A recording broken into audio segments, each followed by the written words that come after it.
이제 우울증에 대해서 우리가 잘 아는 것처럼 이해하고 있지만 실제는 우울증을 너무 쉽게 보는 성향이 있다. 또 인생의 고통을 겪어봤던 많은 분들이 실제는 우울한 분들의 이야기를 듣다 보면 실제 그분들이 왜 우울할까? 왜 우울증으로 고통받고 있을까? 여러 가지 생각이 들 수 있습니다. 그 중에서도 오늘 이야기하고자 하는 것은 치료가 어려운 우울증, 좀 말이 길어서 이걸 좀 단축해서 말하자면 치료 저항성 우울증 이렇게 표현하기도 하는데요. 이거에 대해서 말씀드리겠습니다. 순서는 우선 우울증이라고 하는 것이 어떤 질병인지 우울증의 진단과 치료를 묶어서 이야기를 하고 그 중에서도 치료가 어려운 우울증, 치료 저항성 우울증에 대해서 이야기를 하고 치료가 어려운 우울증의 치료는 어떻게 할 거냐라는 것에 대해서 이야기하겠습니다. 우리가 우울증 하면 흔히 이야기할 때 9가지 중에 5가지 이상 증상이 2주간 지속될 때 우리가 우울증이라고 합니다. 잘 보시면 아시겠지만 우울감과 흥미나 즐거움의 저하, 그러니까 우울하고 매사가 재미없고 흥미가 떨어졌다 하는 것이 가장 기본적인 증상이고요. 그 외에 4가지의 신체 증상과 3가지의 인지 증상이 있습니다. 4가지의 신체 증상이라고 하면 사람이 보통 우울하다고 하면 잠을 못 자고 식욕이 떨어지고 그다음에 피로하고 활력이 상실되고 초조해지고 이렇게 우리가 흔히 알 수 있는 신체적 증상을 이야기할 수 있고요. 우울한 사람한테 흔히 나타날 수 있는 인지, 생각의 특성이라고 하는 것이 무가치감, 죄책감, 아울러서 주의 집중이 안 되고 우유부단해지고 반복되는 자살 사고나 계획 이렇게 9가지 증상 중에 5가지가 2주 이상 지속될 때 우리가 우울증이라고 표현할 수 있습니다. 근데 우리가 오늘 우울증을 이야기하기에 앞서서 제가 항상 우울증 강좌를 할 때마다 가장 우리가 잘 알고 있고 가장 잘 존경하며 세계적으로 유명한 인물 중에 우울증을 앓았던 딱 한 분을 제가 이야기하고자 한다면 이분을 말씀할 수 있습니다. 에브라함 링컨이죠. 링컨이 자서전에다 뭐라고 썼냐면 나는 이 세상에서 살고 있는 사람들 중에 가장 비참한 사람이라고 표현했어요. 왜냐하면 실제는 에브라함 링컨은 실제 어린 시절에 형제가 일찍 사망했고요. 또 결혼해서도 아이들이 먼저 사망했던 경험이 많습니다. 그래서 우리가 알고 있는 아브라함 링컨은 항상 지구상에서 가장 내가 슬픈 사람이고 더 나아질 수가 없고 나는 말할 수가 없을 정도고 나는 아무것도 할 수가 없다. 그러니까 우리가 흔히 일하는 우울증을 앓았던 분이죠. 근데 실제는 이분은 우울증을 극복하고 미국의 유명한 위대한 대통령이 됐지 않습니까? 그러니까 우울증이라고 하는 것이 일반 누구에게나 올 수 있고 유명한 분에게도 올 수 있다라고 해서 항상 에브라함 링컨을 먼저 제가 이야기합니다. 근데 우울증 하면 많은 분들이 혼동하는 것 중에 한 가지가 우울증과 우울한 기분을 되게 혼동을 많이 합니다. 때에 따라서는 좀 우리가 일시적으로 우울한 기분을 느낄 수 있거든요. 그래서 우울한 기분이라는 것은 잠시 아까 이야기한 것처럼 2주 이상 지속되지는 않죠. 하루나 이틀 아침에 일어나니까 갑자기 기분이 가라앉고 슬픈 감정이 들었다라고 하는 것은 우울한 기분이라고 하는 거고요. 우울증이라고 하는 것은 오랜 기간 동안 일어날 수 있죠. 오늘 또 제가 진료를 하면서 진료를 받지만 갑작스럽게 형제가 돌아가시면서 실제는 이분이 우울한 기분이 때문에 오신 분이 있습니다. 네, 애도 과정을 겪는 과정에 있죠. 그러니까 실패나 좌절, 상실 이런 것이 있은 후에 하루 이틀 또 일주일 이내 뭔가 마음적으로 고민하고 괴로워하는 수 있잖아요. 이런 것은 우리가 흔히 우울증이라고 표현하지 않고 우울한 기분이라고 표현하는 거죠. 근데 이것이 해결되지 않고 2주 이상 앞에서 이야기했던 9가지 증상 중에 5가지 증상이 2주 이상 지속되면 우리가 우울증이라고 표현합니다. 우울증이 얼마나 흔한가? 우울증이 주요 우울장애라고 하는 것이 일생 중에 한 번이라도 경험하는 사람이 전체 인구의 약 10에서 15%. 지속적 우울장애라고 하는 것은 앞에서 이야기했던 2주 이상 우울한 기분이 지속되는 것이 이것이 오랜 기간 동안 지속적으로 나타난다고 표현하는 거죠. 그래서 이게 둘을 합치면 되게 많게는 18%에 12% 정도 되잖아요.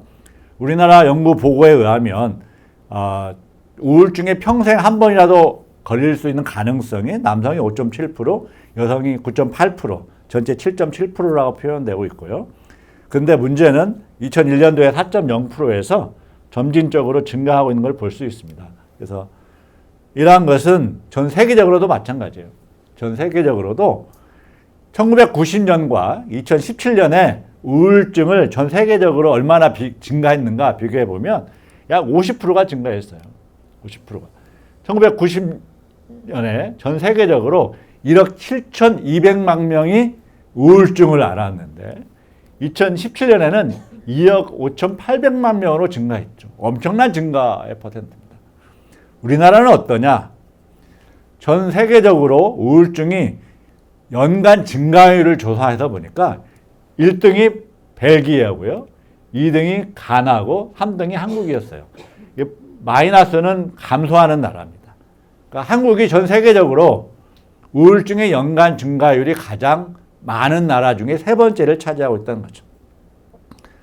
이것이 실제는 우리가 진료하고 있는 진료 환자 숫자에서도 나타날 수 있어요. 2017년에 약 69만 1000명 정도가 우울증으로 우리나라에서 진료를 받았는데 2021년에는 93만 3000명 정도 됩니다. 추정키는 2022년에는 우울증으로 진료받았던 인원이 100만 명이 넘었을 거라고 저희가 추정합니다. 문제는 뭐가 있느냐? 2017년하고 2021년에 비해서 20대와 30대의 증가율이 엄청나게 증가하고 있다는 거죠. 20대는 약 127%가 증가했고요. 30대는 67%가 증가했어요. 그러니까 이것이 시사하는 바는 우리가 빨리 우울증을 인식하고 우울증에 대해서 빨리 진료하고 빨리 치료해 줌으로 해서 젊은 시대의 젊은 청년들의 우울증이 극복함으로 해서 우리나라가 좀 더 마음이 건강하고 행복해질 수 있는 기틀이 마련해 줄 수 있다는 거죠.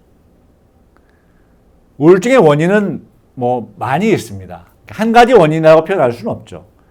우리가 흔히 이야기하는 만성 신체 질환을 겪고 있는 분들이 많이 우울합니다. 암을 겪고 있는 분도 마찬가지고요. 류마티스 질환, 갑상선 질환 같은 내분비 질환, 또 신체 통증이 많은 분들도 많이 우울해질 수 있습니다. 아울러서 사회 환경적 요인도 많죠. 코로나19 시대에 겪었던 실직, 경제적 어려움 이런 것들도 전부 다 우울증의 원인이 될 수 있고 이혼, 또 부부간의 갈등 이런 것도 다 우울증의 원인이 될 수도 있죠. 또 개인 심리적 내용을 놓고 보면 유아기 시절에 어린 시절에 많은 어려움을 겪었던 그러니까 유아기 시절에 학대를 경험했거나 심적 외상을 겪었던 분들이 우울증이 잘 온다고 알려져 있고 또 부모님 중에 우울증을 겪었던 분은 그 자제분들 중에도 우울증을 쉽게 올 수 있습니다. 특히 여성은 생리주기나 임신 및 출산에 관련돼서 우울증에 취약한 요인이 많다고 알려져 있습니다. 근데 많은 분들이 말씀을 하다 보면 주변 가족들이 우울증은 심리적인 문제다 라고만 이해하는 성향이 많아서 그렇지 않다라고 하는 것을 좀 보여드리고자 합니다. 오늘날 수많은 연구 결과가 우울증은 뇌와 심리의 상호작용의 결과라고 저희가 이야기하고 있습니다. 우리 인간의 뇌가 있죠. 인간의 뇌는 보통 1.2kg에서 1.4kg 정도 됩니다. 그러니까 보통 평균 1,300g 이야기하죠. 소고기로 따지자면 2근 정도 됩니다. 근데 이 몸무게의 2%밖에 되질 않습니다. 그런데 우리 몸에서 소모하는 에너지는 뇌가 20%를 삽니다. 희한하잖아요. 몸 중에 2%밖에 차지 않는데 실제 소모하는 에너지는 20%를 사용한다. 왜 그러냐? 거죠. 우리 뇌에는 1000억 개의 신경세포가 있습니다. 1000억 개. 근데 한 개의 신경세포에서 100개에서 1000개에서 10,000개 정도의 시냅스를 연결시킵니다. 우리가 개구리 발가락을 생각해 보면 개구리 발가락 이렇게 있잖아요. 개구리 발가락 이런 식으로 하나의 신경세포가 1000개나 10,000개 정도의 발가락을 내고 있어요. 그러면 이것이 1000억 개가 서로 이렇게 연결되어 있다고 생각을 해봐요. 10의 16승의 시냅스를 이루고 있습니다. 시냅스가 바로 여기를 이야기하는 겁니다. 이 시냅스가. 그래서 뇌 사진을 찍어보면 이런 식으로 시냅스 사이에 신경 전달 물질이 이렇게 서로 이동하는 걸 볼 수가 있고요. 이것을 보면 이렇게 뇌 속에 뇌 일부만 가지고 찍은 형광 사진이거든요. 수많은 시냅스가 서로 연결되어 있는 걸 알 수 있고 한 개의 신경세포의 시냅스에서 1000개에서 2000개 종의 시냅스 단백질을 냅니다. 생각해봐요. 우리 뇌가 1000억 개의 신경세포가 있고 한 신경세포가 1000개에서 10,000개의 개구리 발가락을 통해서 서로 연결되어 있다고 생각해보면 얼마나 복잡해요. 근데 그 모든 신경세포 간에 신호를 주고받고 있는 것이 우리가 신경 전달 물질이라고 합니다. 이렇게 생각하면 돼요. 우리 뇌를 대한민국이라고 생각을 해봐죠. 대한민국. 지금 대한민국 이 순간에 승용차가 지금 고속도로나 도로에 오고 가고 있고 오토바이도 오고 가고 있고 트럭도 오고 가고 있습니다. 다 오고 가고 있죠. 그런데 이것이 하나하나가 다 신경 전달 물질인데 우울증에 관련돼서는 세로토닌이라고 하는 것, 노에피네프린이라고 하는 것, 도파민이라고 하는 세 가지 신경 전달 물질이 정상인보다 훨씬 더 불균형에 왔거나 결핍되어 있다고 알려져 있는 거죠. 그러니까 우울증이 어린 시절에 여러 가지 어려운 역경을 겪었던 분들이 잘 해결되지 않았을 때 또는 최근에 실직이나 이혼 또는 상실, 경제적 어려움, 많은 스트레스 상황들을 겪었던 분들이 이런 걸 통해서 뇌에 이러한 변화가 오게 되고 이것이 결국 우울증이라고 하는 병으로 진행하게 된다는 거죠.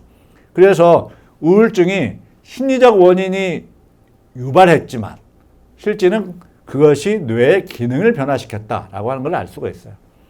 정상인과 우울증 환자의 뇌 영상을 비교해보면 우울증 환자는 우울증이 없는 정상인에 비해서 뇌의 활성도가 훨씬 떨어져 있다는 것을 객관적으로 우리가 알 수 있습니다.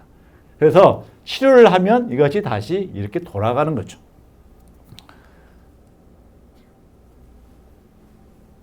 한번 다시 또 돌아가서 우리가 일반적인 사람들의 기분은 이렇게 정상적인 범위를 이렇게 놓고 이렇게 흘러갑니다. 때로는 좀 약간 우울한 수도 있고 좋다가 기분이 좋을 때도 있고 이렇게 흘러가죠. 그리고 또 우울증이라고 하는 것은 이렇게 오랜 2주 이상 우울해졌다가 좀 괜찮아졌다가 우울증이 반복해서 올 수 있습니다. 여기서 또 하나 중요하게 생각 중에 하나는 20대에 우울증 환자가 많이 늘고 있는데 20대 우울증 환자가 실은 우울증 환자가 아니고 조울증일 가능성이 많다는 겁니다. 보통 이때 찾아옵니다. 20대, 30대 우울증 환자분들이. 그런데 이분이 나중에 가다 보면 조증으로 이렇게 가게 돼서 조울증의 경우가 많아요.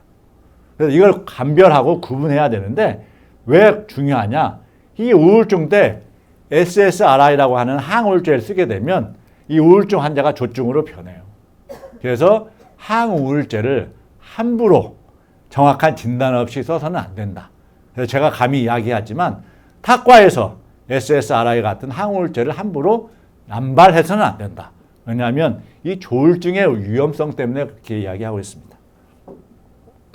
우울증의 경과는 정상한 기분이 이렇게 떨어지죠. 그러면 병원에 와서 급성기 치료를 해요. 치료의 반응을 보여서 관해가 된 것은 원래 정상적인 기분으로 돌아갈 수 있습니다.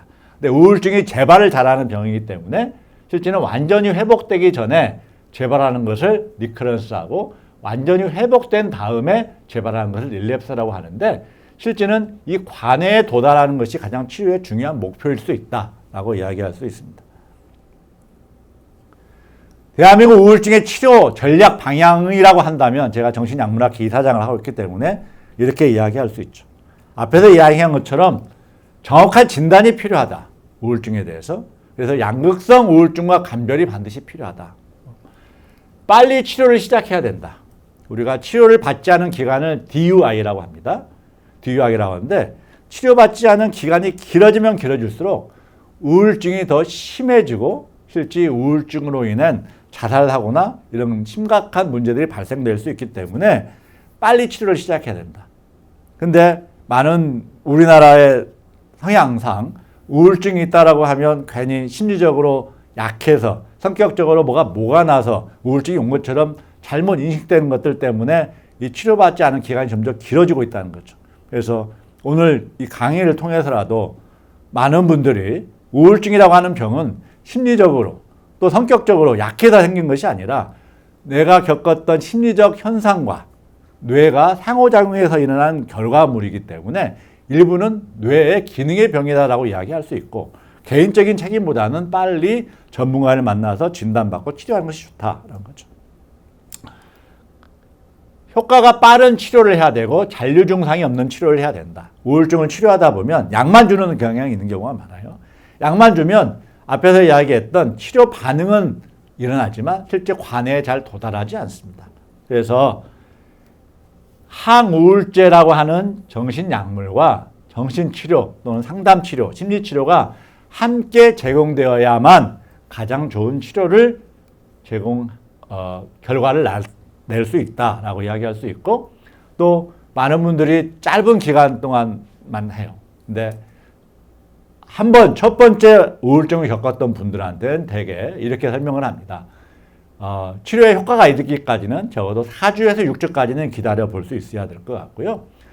호전된 다음에 적어도 6개월에서 8개월까지는 꾸준히 병원에 다니면서 치료를 받으셔야 되고 6개월, 8개월 동안 다니시면서 내 삶의 방식과 내가 스트레스 관리하는, 스트레스를 조절하는 역량을 키우고 건강한 생활로 내가 함께 하게 되면 한 6개월에서 8개월 지난 다음에 약을 조금씩 줄여가면서 끊어볼 수 있습니다. 그런데 약은 드시고 상담도 해서 좋아졌는데 본인의 삶을 바꾸지 않는다. 바꿀 생각이 없다. 내가 똑같은 방식으로 살아가고 있다. 이런 경우는 약을 줄이거나 끊었을 때 재발하는 성향이 높다. 그래서 약도 잘 드셔야 되고 상담도 잘 받으셔야 되고 자기 삶의 방식도 잘 바꿔야 된다라고 이렇게 이야기를 합니다. 지금부터는 치료 저항성에 대한 이야기를 해보겠습니다. 치료 저항성이라고 하는 것은 환자가 치료에 저항한다는 의미가 아닙니다. 의미가 아니고 일반적으로 우울증이 치료가 잘 낫지 않는다라는 의미를 이야기합니다. 그래서 앞에서 이야기한 것처럼 치료가 어려운 우울증 이렇게 이야기하면 되고요. 일반적인 우울증의 치료 방법에 잘 반응하지 않는다는 점에서 그냥 난치성 우울증 이렇게 표현하기도 합니다. 기본적으로는 적절한 약물 치료를 해도 충분히 나아지지 않을 때를 이야기합니다. 그래서 우리가 이제 치료 저항성의 정의를 이렇게 낼 수 있어요.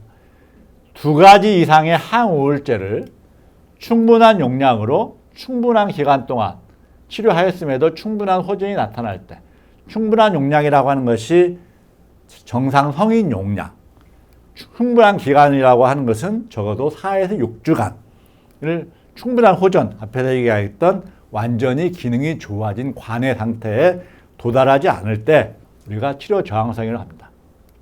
그래서 충분한 기간은 4에서 6주 또는 6주에서 8주를 이야기하는 거고요.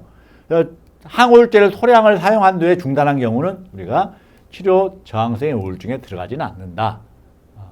이야기합니다. 왜 치료 저항성 우울증이 중요하냐? 치료받지 않은 기간을 감소시키면 치료 반응률과 간회율이 높고 예후가 좋은데 초기 호전이 매우 중요한 거예요. 그래서 상담을 받고 항우울제를 복용해서 처음 2주 이내에 좀 좋아지는 신호를 보이면 그분은 많이 좋아지고 기능도 빨리 회복할 수 있습니다.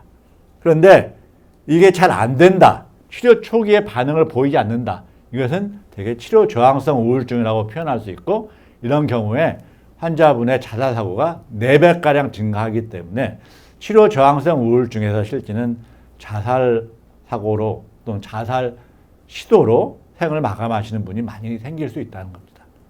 그래서 치료 저항성 우울증에는 항상 자살 사고, 자살 시도가 연관이 돼 있다. 그렇죠. 또 앞에서 이야기한 것처럼 완전히 관해에 도달해야 되는데 완전히 관해에 도달하지 않고 잔류 증상, 몇 가지 증상은 좋아졌는데 내가 삶에 재미가 없고 흥미가 없고 지금도 자꾸 고독하고 죄책감이 많고 이런 것이 남아있어요. 이러면 실제는 많은 분이 재발하고 할 수 있다. 그래서 치료 저항성 우울증은 다 이러한 특징들을 다 가지고 있고 또 마지막으로는 치료 저항성 우울증의 일부는 앞에서 이야기했던 것처럼 양극성 우울증일 가능성이 있다. 항상 생각해 볼 수 있어야 됩니다.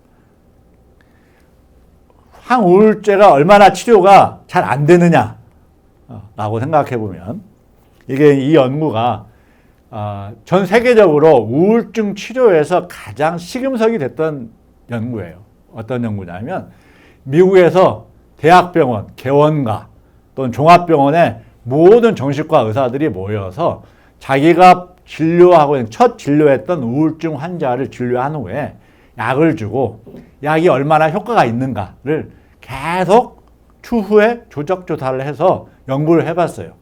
했더니 관해율, 완전히 좋아졌던 율이 첫 치료에 37%밖에 되지 않아요. 무슨 말이냐? 60%가 관해에 도달하지 못했어요. 그러면 2단계 치료, 3단계 치료, 4단계 치료에 가도 좋아지지가 않아요. 항우울제, SSRI를 써서 반응을 보여주는 퍼센트가 60%예요. 반응률이라고 하는 것은 처음 왔을 때 우울증이 약 100%였는데 50% 줄었다. 라는 걸 우리가 반응률이라고 하는데 50% 줄어드는 퍼센트 자체가 60%밖에 안 돼요. 무슨 말이냐면 나머지 40%는 50%도 좋아지지 않는다는 뜻이에요. 관해가 되는 것은 실제는 40%가 채 안 돼요. 그래서 한 가지 약으로 잘 안 되는 경우가 많고 약만 가지고도 안 되는 경우가 많다는 거예요. 치료 저항성 우울증은 얼마나 흔하냐? 우리는 생각할 때는 우울증으로 치료받는 환자 중에서 약 20에서 55% 생각하고 있는데 일반적으로 전체 우울증 환자 중에 3분의 1이 실제로 치료에 잘 반응하지 않는다. 근데 우리나라는 모든 과 의사들이 우울증을 쉽게 치료할 수 있는 병이라고 막 항우울제들을 막 정확한 진단 없이 쓰고 있다. 사용하고 있다. 이게 우리나라의 현 실정이다라는 거죠. 치료 저항성 우울증의 원인이 뭐냐? 대개 놓고 보면 부모가 우울증을 겪었던 분들의 자제분들이 아니면 형제가 우울증을 앓고 있는데 다른 형제가 우울증이 온 경우 이런 경우가 좀 위험성이 높아져요. 두 번째는 어린 시절에 있었던 소아청소년기의 트라우마 경험이 해결되지 않고 마음속에 응어리처럼 남아있는 경우 이건 약을 써도 잘 해결이 안 되더라 라는 거죠.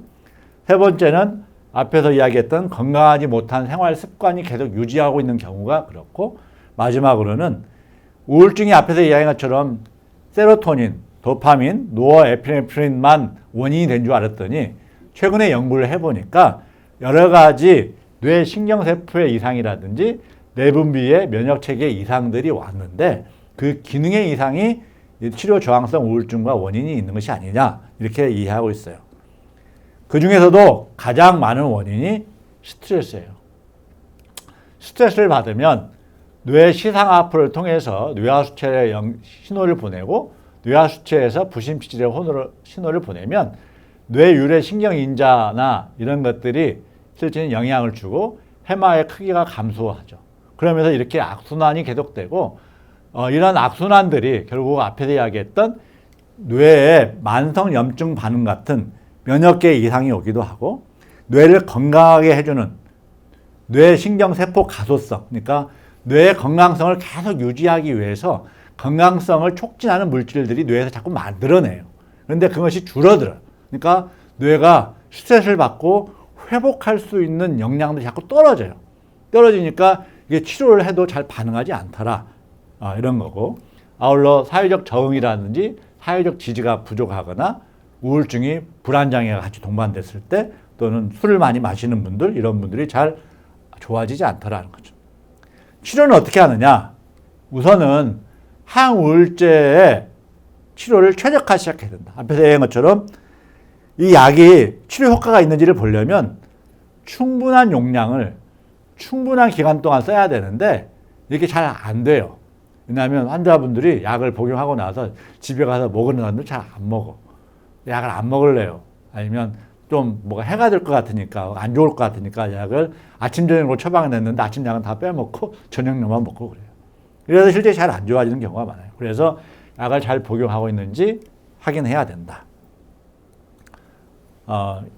그런 약들 중에는 또 보조적으로 치료할 수 있는 약들이 아리피프라졸, 브렉스피라졸, 커티아핀, 올라나핀 여러 가지 이야기가 있는데 오늘 이야기할 수 있는 약 중에 하나는 에스케타민이라고 해서 비강으로 스프레이를 해주는 약이 있어요. 이 약은 아주 효과가 빠르고 자살사고도 줄여주고 우울증을 빨리 호전시킬 수 있는데 이게 아주 고가예요. 하지만 전라북도 사시는 분들한테는 걱정하지 않으셔도 돼요. 4번까지는 전라북도의 우울증 환자는 전라북도에서 지원해주는 프로그램이 있어요. 그걸 다시 설명드릴게요. 그 다음에 비약물이나 생물학적 치료기 중에 전기형련 치료를 할 수도 있고 경두계 자극 자기 치료도 할 수 있습니다. 두 번째 방법은 한 가지 항우울제를 썼으니까 반응이 없을 때는 다른 약으로 바꿔보는 거예요. 다른 항우울제로. 그래서 항우울제 전문가가 누구냐? 정신건강학과 전문의가 항우울제 전문가죠. 수십 종의 항우울제가 있는데 한 가지만 쓰는 것이 아니라 여러 가지를 그 해당 환자분에게 맞춤형 항우울제를 선택해서 써야 되는데 이 약을 잘 모르는 탁과 의사분들은 그냥 한 가지 약만 계속 주장하더라는 거예요. 그래서 우울증 치료는 우울증을 잘 알고 있고 항우울제의 다양한 종류도 잘 파악하고 있고 맞춤형 항우울제를 선택할 수 있는 정신건강학과 전문의를 찾아가서 치료를 하는 것이 좋다. 그렇죠. 그래서 이게 일반적으로 한 가지 약을 써서 안 됐을 때는 다른 약으로 바꿔볼 수 있다. 그렇죠. 세 번째는 바꿔도 안 된다 하면 두 가지 항우울제를 같이 써볼 수 있어요. 두 가지. 그래서 두 가지 항우울제를 쓸 때도 한 종류, 작용 기전이 같은 한 가지 약을 선택하는 것이 아니라 작용 기전이 다른 두 가지 항우울제를 함께 약을 선택해서 해볼 수 있다. 그래서 되게 이제 저 같은 경우는 대학병원에서 일을 하고 있고 특히 개원하시는 원장님들이라든지 아니면 탁과 의사들이 항우울제를 써서 반응이 없을 때 이제 한번 정신건강의학과 방문하셔서 진료를 받아보세요 하고 해서 오시는 경우는 그때는 이렇게 병합치료, 왜냐하면 그분들이 한 가지 약을 썼을 거 아니에요. 근데도 반응이 없으니까 잘 저는 올 때부터 처음부터 병합치료를 하는 경향이 있습니다. 마지막으로 이야기할 만한 것이 뭐냐면 스프라바토라고 합니다. 미국과 유럽에서 2019년에 사용 중에 있고요. 이게 경구 복용 항우울제의 강화요법, 그러니까 항우울제를 복용하면서 실제 이 스프라바토를 하는 건데요. 이게 비강으로 뿌려주는 약입니다. 그래서 비점막을 통해서 빨리 흡수가 되고 빠른 효과가 나는 걸로 알려져 있어요. 이게 이제 가장 유명했던 연구인데요. 이게 미국 정신학회 잡지에 나왔던 연구입니다. 비강으로 뿌려주는 것을 한번 주고 나서 4시간과 24시간 후에 우울 점수가 얼마나 감소하는지를 봤어요. 봤더니 4시간째부터 떨어지기 시작했어요. 그리고 이틀째 가니까 더 많이 떨어졌죠. 앞에서 이야기했던 기존의 항우울제들은 효과를 보려면 최소 2주 아니면 4주까지 기다려봐야 되는데 이것은 하자마자 첫날부터 효과를 발휘할 수 있다는 장점이 있다는 거죠. 장점이 있어요. 근데 우리나라는 이게 보험 수가가 없어요.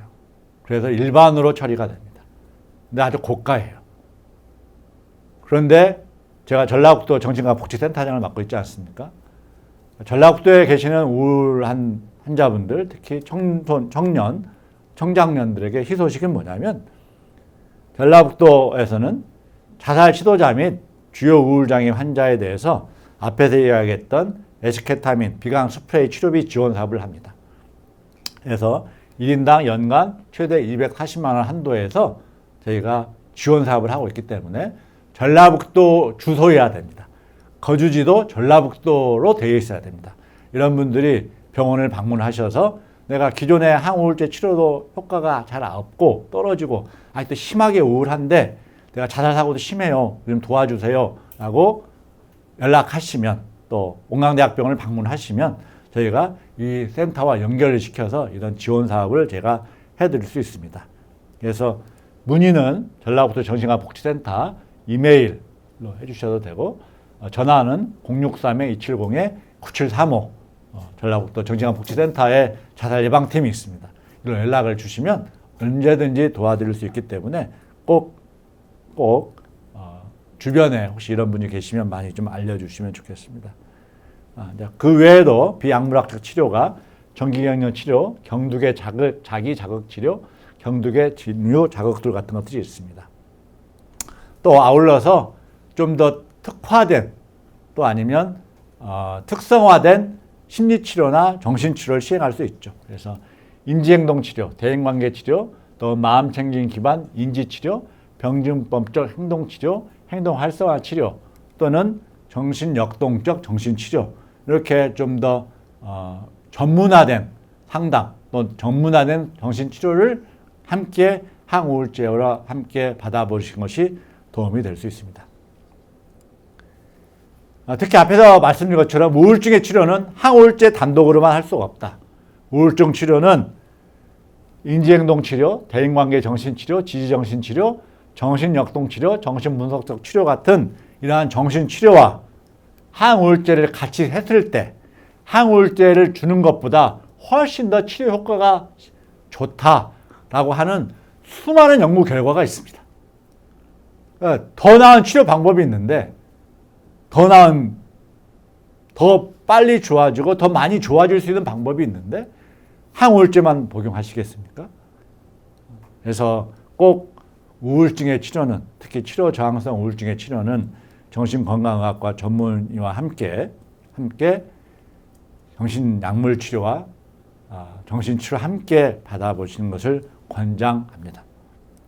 마지막으로는 우울증 극복과 예방을 위해서 우리가 해볼 수 있는 방법들이 있죠. 생각을 바꿔보는 것, 운동, 충분한 수면, 균형 잡힌 식습관, 음주를 삼가하고 명상과 요가, 복식 호흡과 전진적 근육 이완법들이 있는데요. 이것이 왜 좋은지 제 외래에 방문하시면 제가 자세하게 설명할 수 있습니다. 오늘 시간이 없어서 다 자세하게 설명드릴 수 없지만 그중에 한 가지 가장 중요하다고 생각하는 것은 뭐냐면 생각을 바꿔보는 것. 근데 잘 안 됩니다.